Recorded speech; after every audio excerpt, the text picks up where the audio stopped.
இதிலே வழக்கு போட்டது அனைத்து இந்திய அண்ணா திராவிட முன்னேற்றக் கழகத்தினுடைய ஆட்சியிலே வழக்கை நடத்தியது மத்திய அரசின் கீழ் உள்ள சிபிஐ டிபார்ட்மெண்ட்டு. அதனால் இந்த இருவரும் தான் உரிமை கொண்டாட முடியும் இதற்கான நீதியை. இந்திய தண்டனை சட்டம் பிரிவு 376D தான் இந்த ஆயுள் வரை அவங்க சிறையிலே இருக்கணும். சாகும் வரை அங்கே இருக்கும். ஆமாம், சாகும் வரை. அதான் ஆயுள், அவன் வாழ்க்கை முடிஞ்சவனா அவன் முடிஞ்சிடும், அங்கேயே சிறையில் தான் வாழ்க்கை போகும். அதனால் அந்த மாதிரி ஒரு தீர்ப்பு வரவேற்கப்பட்ட தீர்ப்பு. அநாகரிகமாக போய் பட்டாசு வெடித்து அவன் அந்த பெண்களுக்கு நீதி கிடைச்சிருக்கு. ஒரு பெண்கள் அமைப்பு பண்ணால் நம்ம வரவேற்போம், பப்ளிக் பண்ணால் வரவேற்போம். திமுக அரசியல் செய்யக்கூடாது. எப்படி நீட் தேர்வில் இறந்த அனிதா விவகாரத்தில் அரசியல் செஞ்சுட்டு இன்றைக்கு தொடர்ந்து 22 மாணவிகள் இறந்துருக்காங்க நீட் விஷயத்தில். அந்த மாணவிகளுக்கெல்லாம் போய் மலர் மாலை கூட வைக்கிறல.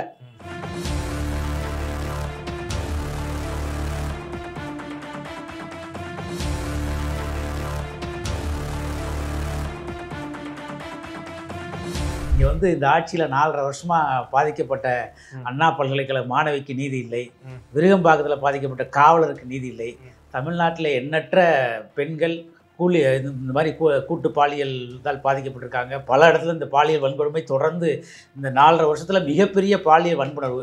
எந்த ஒரு வழக்குக்கும் இன்றைக்கு வரைக்கும் நியாயம் கிடைக்கல. ஒரு மிகப்பெரிய அறிவுஜீவி அண்ணா பல்கலைக்கழகத்தில் சீட்டு கிடைக்கிறதே ரொம்ப கஷ்டம். அப்படிப்பட்ட ஒரு பெண்ணுக்கு மிகப்பெரிய அநீதி அந்த வளாகத்துக்குள் நடந்துச்சு. அதில் அமைச்சர்கள்லாம் சம்மந்தப்பட்டிருக்காங்கன்னு சொல்லிட்டு அதில் நிறைய விஷயம் பேசப்பட்டது, மீடியாக்களால் பேசப்பட்டது, பொதுமக்களால் பேசப்பட்டது.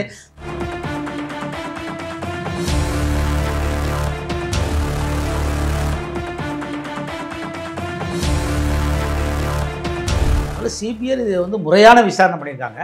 அந்த பாதிக்கப்பட்ட பெண்களுக்கு முறையான நீதி கிடைச்சிட்டு தான் சொல்ல முடியும். அதனால் இதில் அரசியல் சாயம் இருக்கக்கூடாது.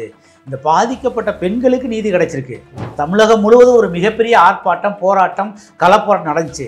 இன்றைக்கு வரைக்கும் அந்த வழக்கில் என்ன நீதி கிடைச்சிருக்கு யாருக்குமே தெரியல. எங்களுக்கு மாநில கட்டுப்பாட்டில் சிபிசிஐடி மேலேயோ காவல்துறை மீதோ நம்பிக்கை இல்லை.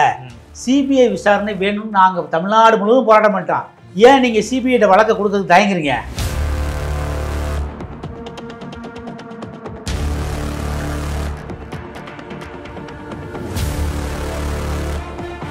மரியாதைக்குரிய மாண்புமிகு புரட்சித் தலைவர் அம்மாவுடைய மரணத்தில் மிகப்பெரிய அரசியல் செய்தார்கள்.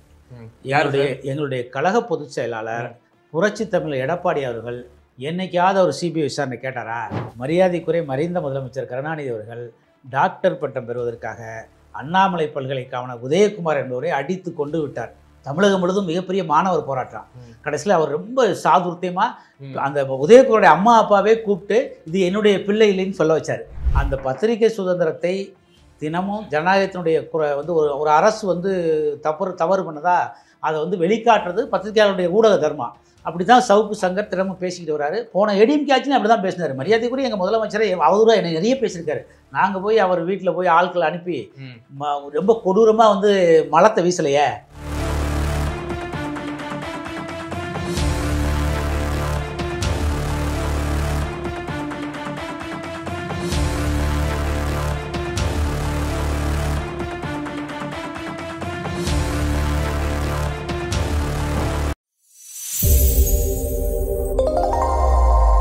ஈத்தமிழ் நியூஸ் நேயர்களுக்கு வணக்கம். இன்றைய சிறப்பு நேர்காணலில் நம்மோடு இணைந்திருப்பவர் அஇஅதிமுகவினுடைய வழக்கறிஞர் பிரிவினுடைய மாநில துணை செயலாளர் மரியாதைக்குரிய திரு செந்தில்வேல் அவர்கள் இணைஞ்சிருக்காங்க. சார் வணக்கம். வணக்கம் சார். இப்போ பொள்ளாச்சி பாலியல் வழக்கினுடைய தண்டனை விவரங்கள் இப்போ தற்போது வந்திருக்கு.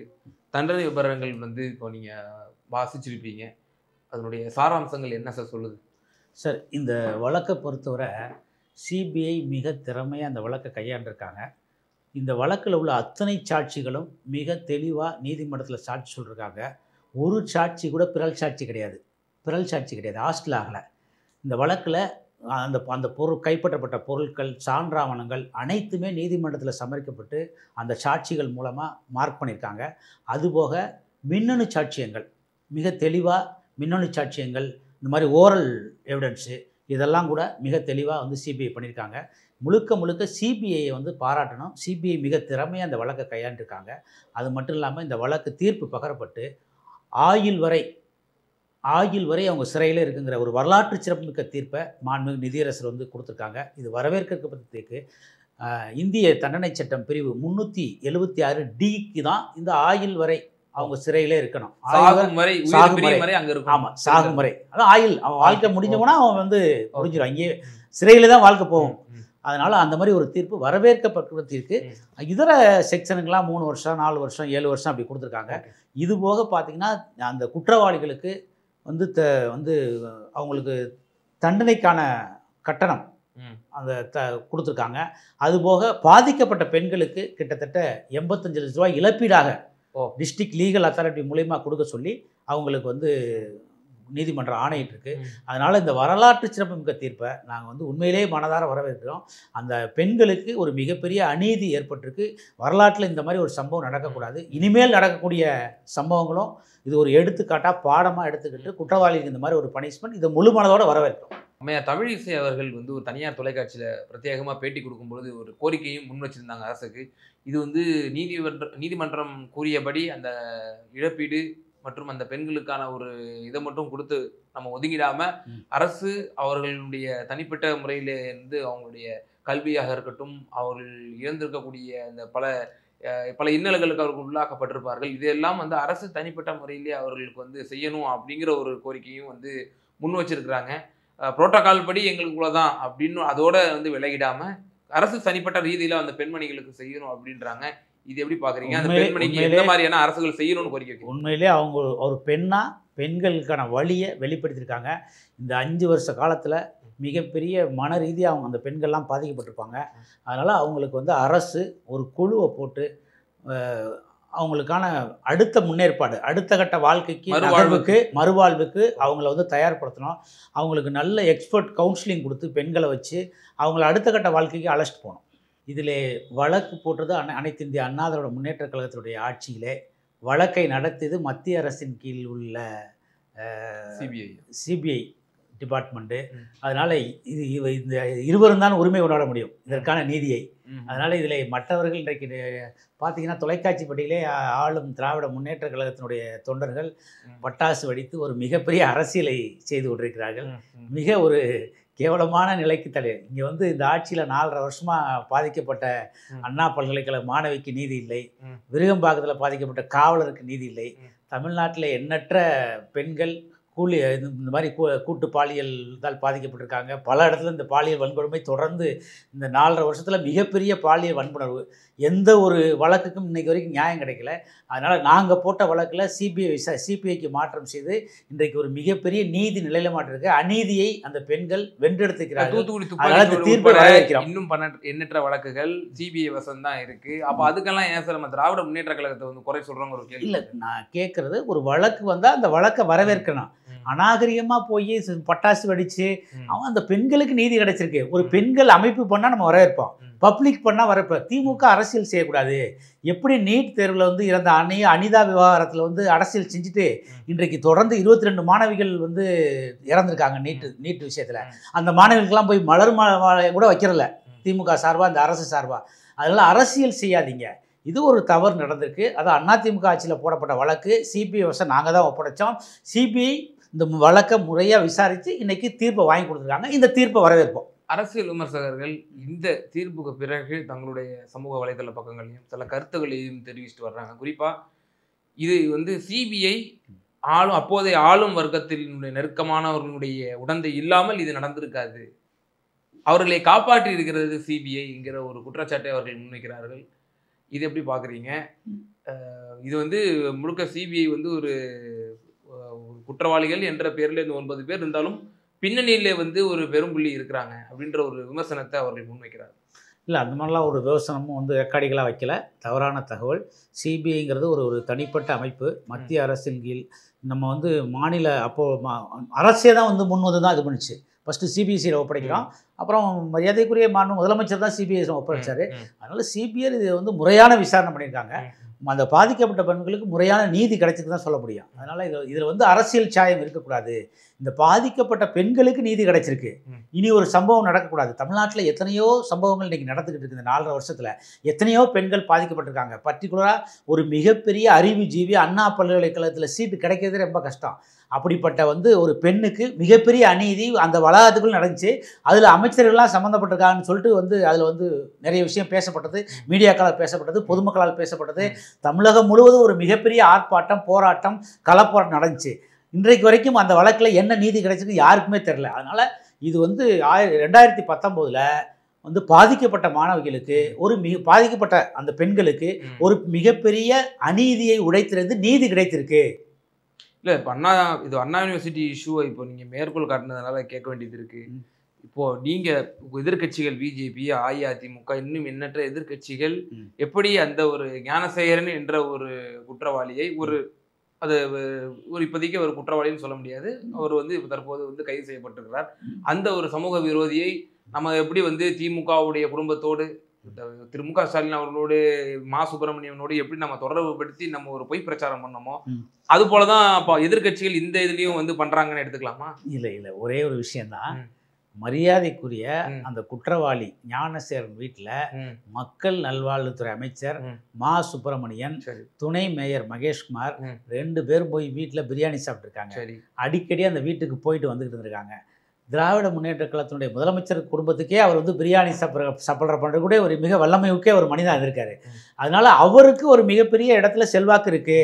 அந்த செல்வாக்கு உள்ள புள்ளிக்கு தான் இந்த வன்கொடுமையை செஞ்சு அந்த பெண்ணை மிரட்டி யாரோ ஒரு பெரும்புள்ளிக்கு தன்னுடைய ஆசையை இச்சையை தீர்த்து கொள்ள, இதுதான் எங்களுடைய வாதம். அந்த பெரும்புள்ளியை மறைக்கிறது இந்த அரசு. அதனால அதில் நாங்கள் சிபிஐ விசாரணை கேட்டோம். இன்னைக்கு வரைக்கும் சிபிஐ விசாரணை இல்லை. சிபிசிஐ தான் விசாரிச்சுக்கிட்டு இருக்காங்க. நாங்கள் எப்பவுமே காவல்துறை மீது, நீதிமன்றத்தின் மீது நம்பிக்கை உள்ளவர்கள்.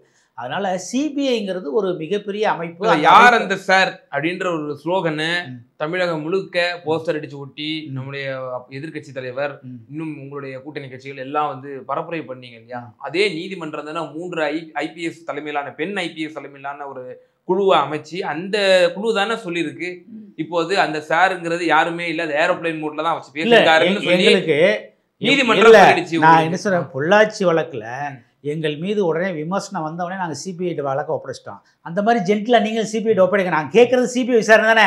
எங்களுக்கு மாநில கட்டுப்பாட்டில் சிபிசிஐடி மேலேயோ காவல்துறை மீதோ நம்பிக்கை இல்லை. சிபிஐ விசாரணை வேணும்னு நாங்கள் தமிழ்நாடு முழுவதும் போராட்டம் பண்ணிட்டோம். ஏன் நீங்கள் சிபிஐ வழக்க கொடுக்கறதுக்கு தயங்குறீங்க? இது கொஸ்டின் ஆகுதுல. அதனால் எங்களை பொறுத்தல ஜென்டில் ஒரு வழக்கு வருது, அந்த வழக்கின் உண்மைத்தன்மையை அறிஞ்சு எங்கள் மீது ஒரு குற்றச்சாட்டு வைக்கும்போது நம்பிக்கையில் நாங்கள் உடனே ஜென்டிலாக சிபிஐட்ட ஒப்படைச்சிட்டோம். இந்த வழக்கை போட்டது அதிமுக, விசாரணை சிபிஐ, இன்னைக்கு பனிஷ் பண்ணுறது நீதிமன்றம். இல்லை, அதனால ஜெயலலிதாவோட மரணத்தில் கூட சிபிஐ கேட்டாங்க. இப்போ உங்களோட உடன் கூட இருக்காரு இப்போ கேபி முனுசாமி உட்பட. நீங்கள் இப்போ ஒப்படைச்சிட்டிங்களா? சிபிசிஐடி விசாரணை பண்ணிச்சாங்க. என்ன அதனுடைய என்ன ஆச்சு? ஆறுமுகசாமிங்கிற ஒரு ஆணையத்தை போட்டீங்க. அப்ப அந்த மக்கள் மத்தியில இந்த மர்மத்தை நீங்க அவிழ்ப்பதற்கு சிபிசிஐடி ஒப்படைச்சிட்டோமா? அந்த மரியாதைக்குரிய மாண்புமிகு புரட்சித் தலைவர் அம்மாவுடைய மரணத்துல மிகப்பெரிய அரசியல் செய்தார்கள். எங்களுடைய கழக பொதுச் செயலாளர் புரட்சி தமிழர் எடப்பாடி அவர்கள் என்னைக்காவது ஒரு சிபிஐ விசாரணை கேட்டாரா? என்னைக்கு சார்?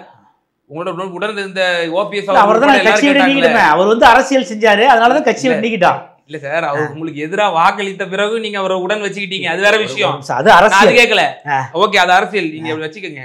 இப்ப கூட உடன் இருக்கிறார்களா இல்லையா? ஓபிஎஸ் ஓடு இருந்தவர்கள் கேபி முனுசாமி உட்பட பல முன்னணி நிர்வாகிகள் இன்னும் இருக்காங்களா இல்லையா? பொன்னையன் இருக்காரா இல்லையா? அப்ப அவரெல்லாம் இன்னும் மாஃபா பாண்டியராஜன் அவர்கள் ஆர்கே நகர் இடைத்தேர்தலின் போது பிரச்சாரத்தின் போது அந்த ஒரு சிவப்பட்டியை போல ஒரு பொம்மையை செஞ்சு வச்சுட்டு பிரச்சாரம் செஞ்சாரு சார். அப்ப அதுக்கு நம்ம மக்கள் மத்தியில தெளிவுபடுத்திட்டோமா? அரசியல் சொல்லிட்டேன். ஒரு விஷயம் சொல்றேன். மரியாதைக்குரிய மறைந்த முதலமைச்சர் கருணாநிதி அவர்கள் டாக்டர் பட்டம் பெறுவதற்காக அண்ணாமலை பல்கலைக்கழக உதயகுமார் என்பவரை அடித்து கொண்டு விட்டார். தமிழகம் முழுவதும் மிகப்பெரிய மாணவர் போராட்டம். கடைசியில் அவர் ரொம்ப சாதுர்த்தியமா அந்த உதயகுமாரோட அம்மா அப்பாவே கூப்பிட்டு இது என்னுடைய பிள்ளை இல்லைன்னு சொல்ல வச்சார். அவர்களுக்கு திறமை மிக்கவர். அண்ணா நகர்ல மரியாதைக்குரிய மறைந்த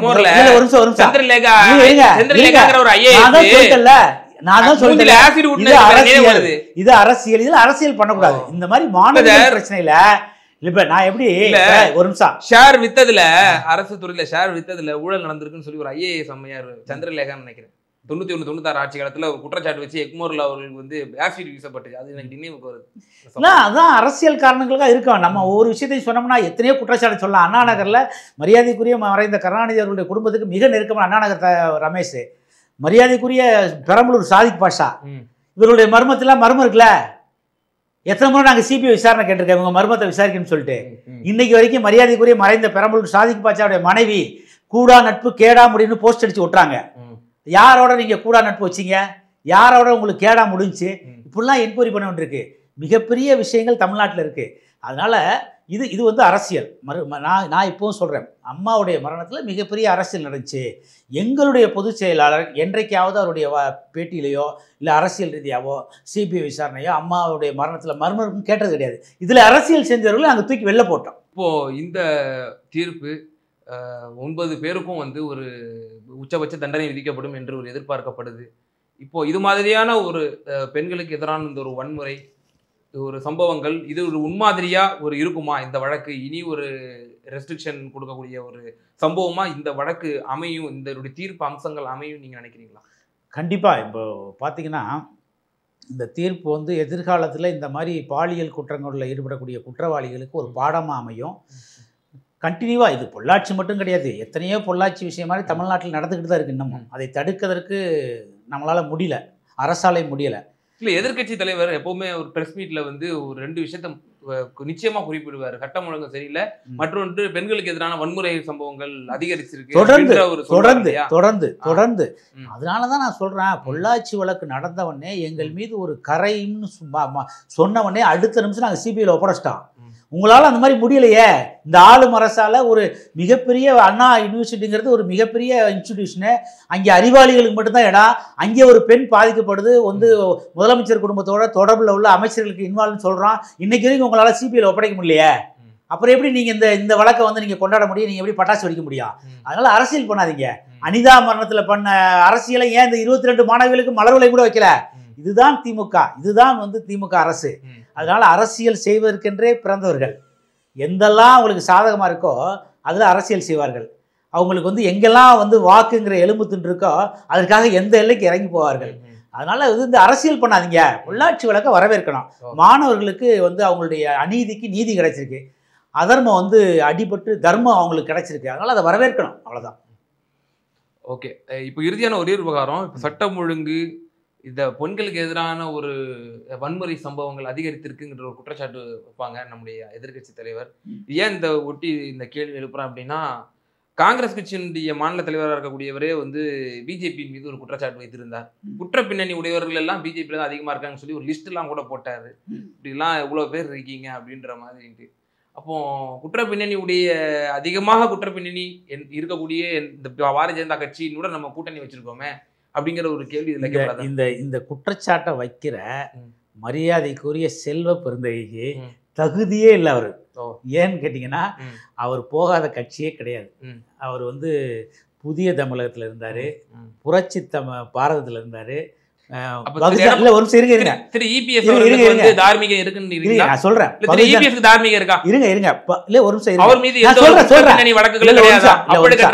ஒரு மனிதர், பகுஜன் சமாஜ் கட்சியில இருந்தாரு, அதுக்கடுத்து இன்னும் பல கட்சியில இருந்துட்டு அதுக்கப்புறம் காங்கிரஸ் கட்சியினுடைய தலைவர். அதாவதுங்க, இன்றைக்கு வந்து ஜனநாயகத்தினுடைய தூண்களில் மீடியாவும் ஒரு தூண் தான். எப்படி வந்து நீதிமன்றம் இருக்கோ, சட்டத்துறை இருக்கோ, இந்த மாதிரி இருக்கோ, அது மாதிரி பத்திரிகை சுதந்திரம். அந்த பத்திரிகை சுதந்திரத்தை தினமும் ஜனநாயகத்தினுடைய வந்து ஒரு அரசு வந்து தவறு பண்ணதா அதை வந்து வெளிக்காட்டுறது பத்திரிகையாளருடைய ஊடக தர்மம்.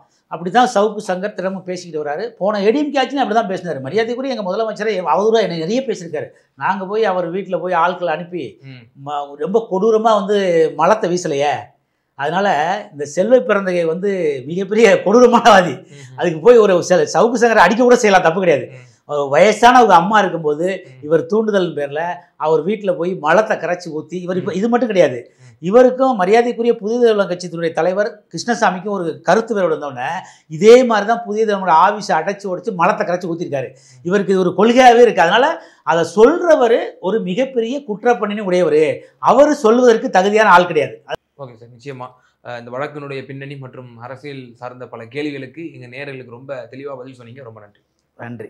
நமது தமிழ் நியூஸ் சேனலில் உங்களது பொருட்களை வெறும் 500 ரூபாயில் விளம்பரம் செய்ய வேண்டுமா? தொடர்புக்கு 7806942275 தொடர்பு கொள்ளுங்கள்.